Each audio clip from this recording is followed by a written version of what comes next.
Sampurasun. Pemirsa, pada kesempatan kali ini saya akan berbagi informasi kepada Anda mengenai vokal Sunda I ya pemirsa, dalam bahasa Sunda pada tulisan aksara Sunda.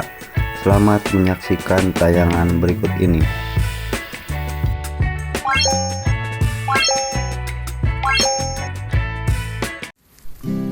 Nah, sekarang untuk vokal I ya pemirsa.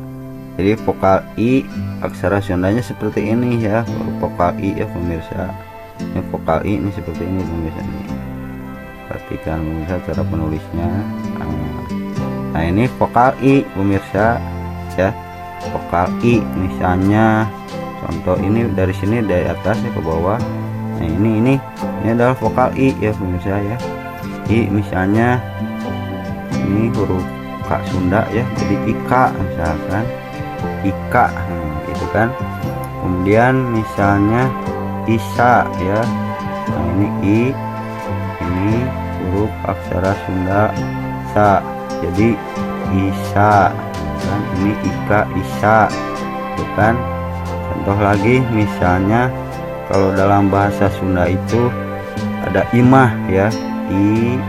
Imah itu rumah ya. I ini aksara Sunda ma, ini I, ini ma ya. Ima ya. Imah, kalau imah itu kita beri tanda pangwisad ya. Nah, di sini ini tanda ini ya pemirsa.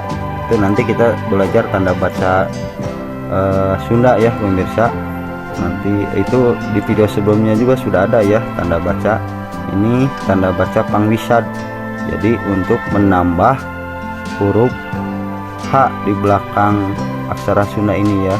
Jadi pangwisad, tanda baca pangwisad itu menambah huruf H, jadi dibacanya imah. Imah itu rumah ya pemirsa. Jadi ini contoh penggunaan huruf vokal I ya, aksara Sunda seperti ini hurufnya ya. I, K, I, Sa, imah gitu ya pemirsa ya.